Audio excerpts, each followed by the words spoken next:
Kickstand's over here. Yeah. Yeah. Just bring that for me, Billy. Yeah. Ah, look at that. So this is the same size frame as the Free Spirit, correct? Yeah. So basically, if you wanted to make a Magnum out of this, it's just a matter of getting a crossbar all up in there. Yep. It's Magnum size. Wow. What a weird... Yeah, it's a weird little bike. Strange. I like it. I miss a good running stock Pookie 50. You need to let me borrow this for a Philly Fun Fist 3 this summer. Okay. We'll do it. Oh, God.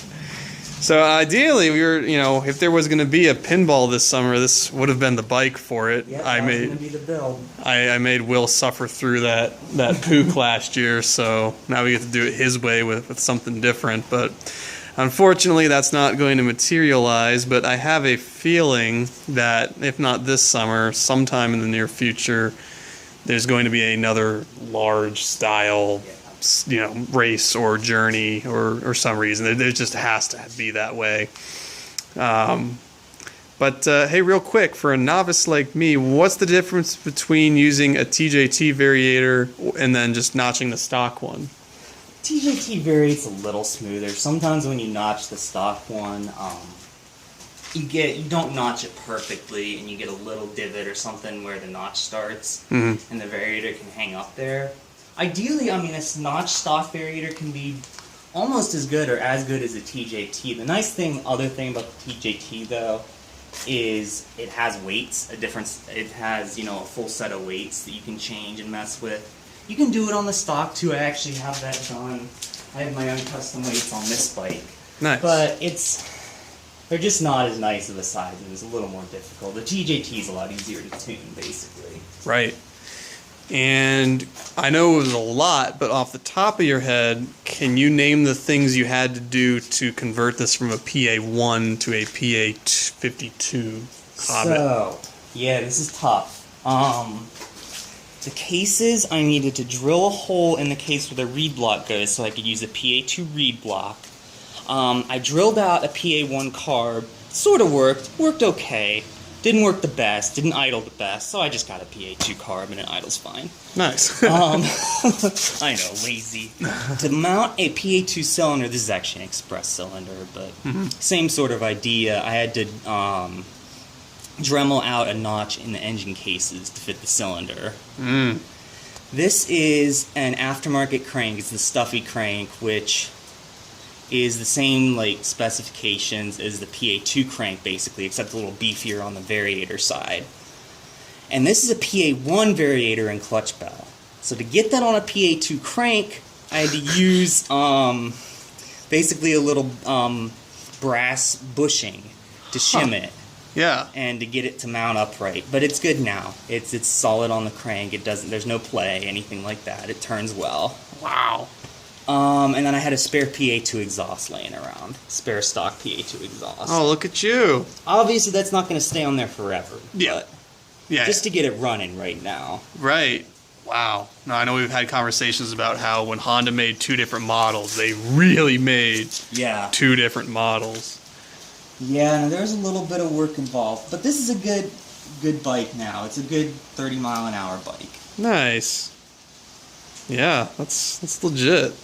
And it's actually not that awful looking. No, it's in decent shape. It's actually kind of... Ideally, it would get powder coated or something. Oh, of course, because we gotta dress to impress. But yeah, but it doesn't look bad right now. It's got this custom upholstered seat. Nice. Carter Denny special, maybe. I don't know. Miss somebody. You got the key for this one. Look at this you. Has the original Honda key. Doesn't like to come out. Well, kind of gotta jiggle it. Wow. Look at that. Yeah, 1,100 miles on the clock. Not bad. Not bad at all. Well, I'm always impressed by what you put together, Will. This is... Yeah, these I haven't had a ton of time to work on recently, so they're not in the kind of shape I'd like them to be. But they're still fun bikes. For sure. Outstanding. Here, I'll do the sacrificial shot. Okay. Pretty big moment for Will, because he's getting ready to move out of his creepy garage, which we featured well over a year ago.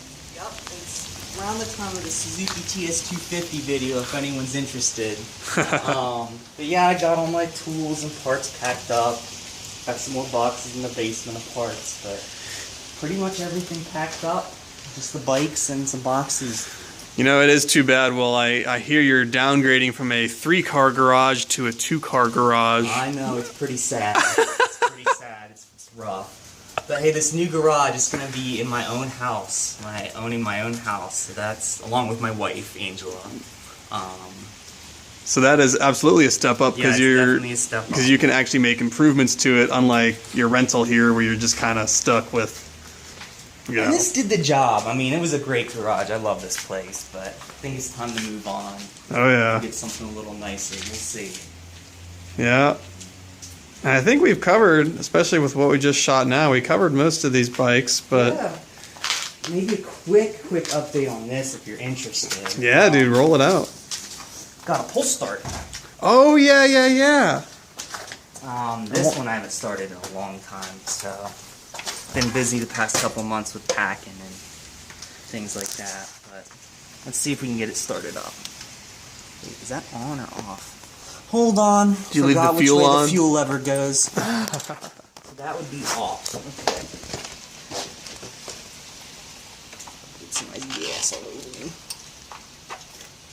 Okay, fuel on, choke. Let's see if we can get this started.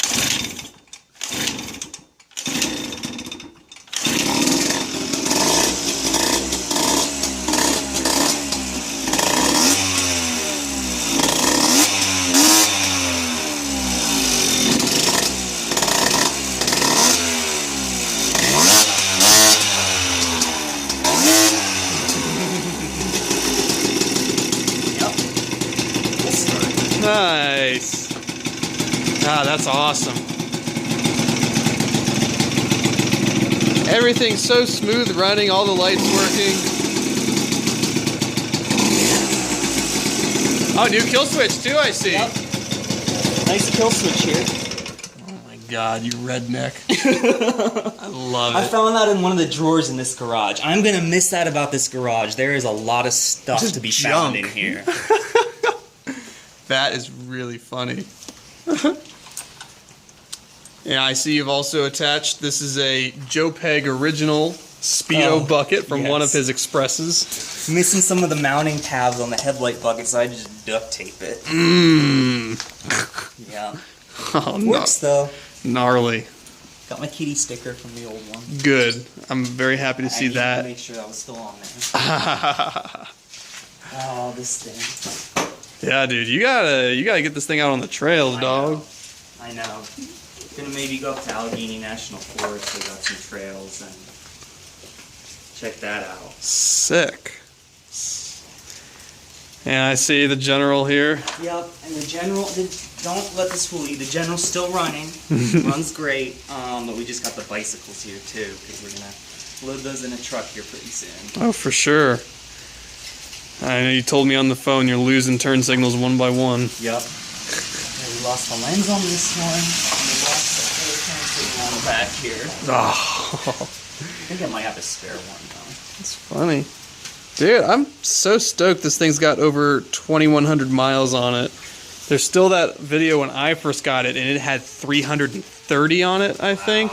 Like, and the fact that, like, this thing has been ridden around, like, stock. Like, Well, my wife rode it to school every day while she was in school here. Man. Yep. That's outstanding. Well, it is definitely the end of an era, for sure. But bigger and better things. Oh, yeah. I think everybody's in agreement with that. Plus, so. I mean, this was essentially a two-car garage anyway, with all the junk. owner's junk in here. So That's funny as heck. All right, there, YouTube. Until next time.